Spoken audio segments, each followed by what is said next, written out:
Hello and welcome once again to MCP TV.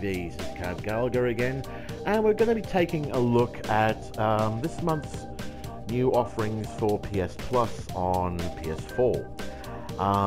Headlining this month is, of course, Injustice: Gods Among Us, the very excellent DC Comics themed fighting game by the Mortal Kombat guys. Very much recommended. It's the first full-price AAA game to be made available for PS4 on the service, and a good choice, I think. Might knock up a video for that over the weekend. We'll see how much time we have.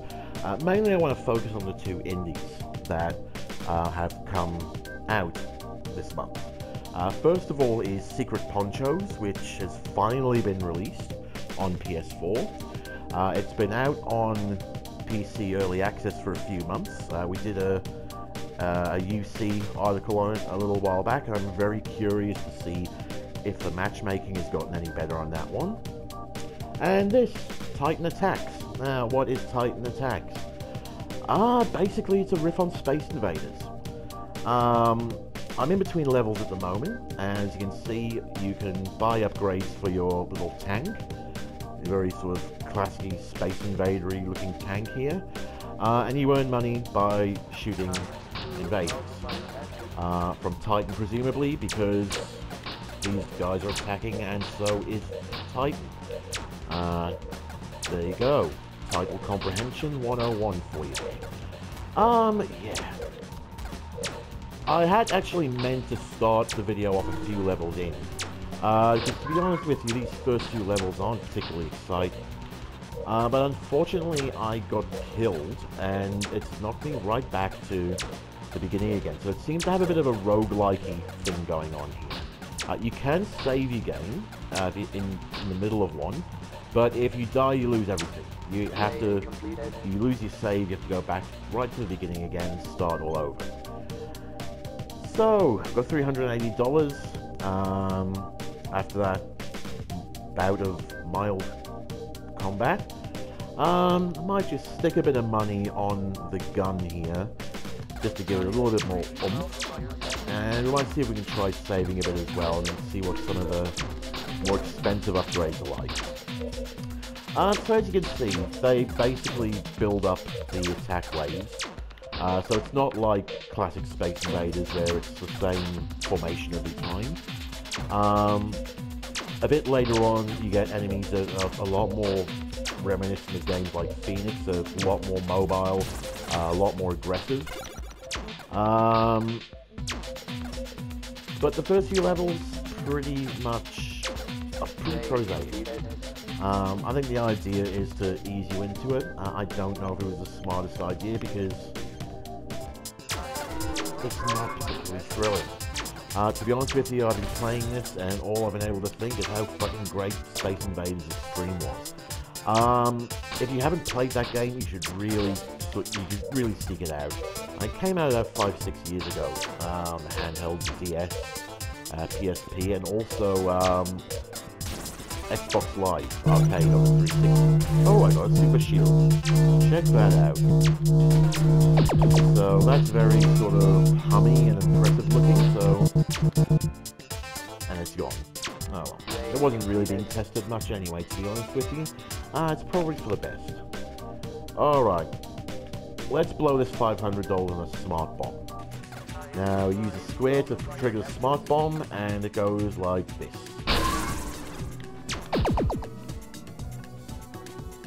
Easy. There we go. Piece of piss. I can only assume with the harder difficulties, or at least the later levels, with tougher aliens, maybe the smart bomb doesn't do quite that much damage.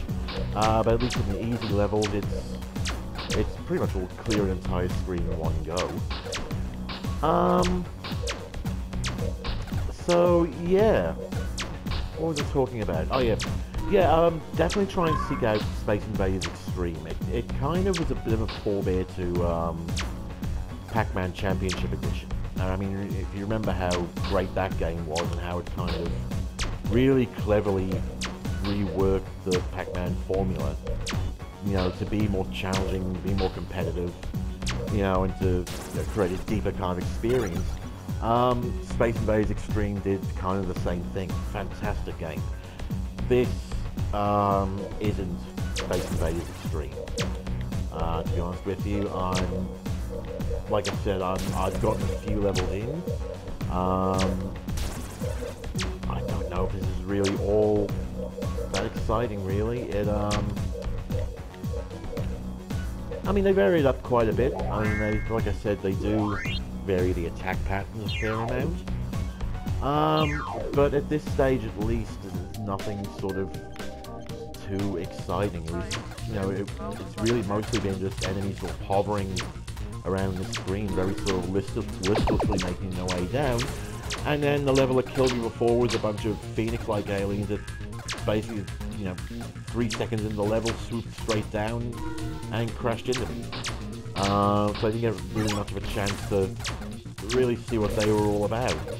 I think we're not far off that level, actually, so I might try and just power through this one and clear these guys, and hopefully we can check out some slightly more interesting enemies. I'm not sure what these big guys are. They just sort of sit there and, like, very, very occasionally fire. And that's it. They're, like, just completely stationary enemies that, take a couple extra bullets than normal. I don't really know what they're there for. They don't really add anything to the game, to be honest with you. They just kind of drag everything out. So, yeah, not, it's a bit of a pain in the arse, to be honest. So we get these guys. These guys are a little bit more mobile. I do like this touch. I like the little alien pilots bailing out for you to shoot. That's quite a cute little touch. And make a nice little squeaky noise when you kill them as well, with a little shadow of green blood there. But yeah, it's funny so far. I'm not sure if this game has really worked out what it wants to be. I mean, obviously, the retooling classic arcade games thing has been quite fashionable over the last few years. But, I mean, to be honest with you, I kind of feel that this game, it feels about 4 or 5 years out of date. It feels like, this would have been the game that Space Invaders Extreme would have come out and really improved upon. And coming out now, it feels very kind of anachronistic and a bit sluggish. So now we've got the Phoenix guys here. Oh, Super Shield was back. Very nice. There you go. Very kind of, obviously creating the style of the sunglasses of that guy from Big Trouble in Little China. Oh dear, I just fucked up my. Oh well, let's see if we can just clear these guys out first of all. There we go. Fucking gun is just incredibly slow. I mean, I know he's supposed to upgrade it, but really just get on with it. Twat. So yeah, these guys are a little bit more challenging. Oh, there you go. Apparently, you can capture the pilots here. So he's off to Guantanamo Bay. I hope he likes the sound of Journey at 90 decibels, because that's what his future holds. Okay, so another wave done, and we'll see how much further we go here. Oh, these are the fuckers who killed me before. Yeah. They killed me again. Okay, look, I am not gonna play through all that again. That would, sorry, this is a bit rubbish. I see what they're trying to do here. I see, what they're attempting. It's just that, this has been done before, and it's been done a lot better. Again, Space Invaders Extreme. Fucking great game. Seek it out, play it. Just one of the most underrated and addictive shooters, to come out in that late 90s period. This, I think, yeah, it hasn't got the style of a Space Invaders Extreme or a Pac-Man Championship Edition. And it's just I think it uses this roguelike thing to try and sort of differentiate itself, but it just doesn't work. It just makes it annoying because, you know, I mean, a wave like that one, for example, where obviously you have to sort of work out the correct positioning to, you know, to move on. That makes it very difficult when you've got to sort of fight through 9-10 waves of fucking tedium to get there. It kind of makes it all not worth it. And yeah, I mean, you can sort of sit here and play through these opening stages again, but I don't know why you'd want to. I think they've really they should really look at the pacing of the game, I think. Because, yeah, I mean, these levels are, get here, you bastard.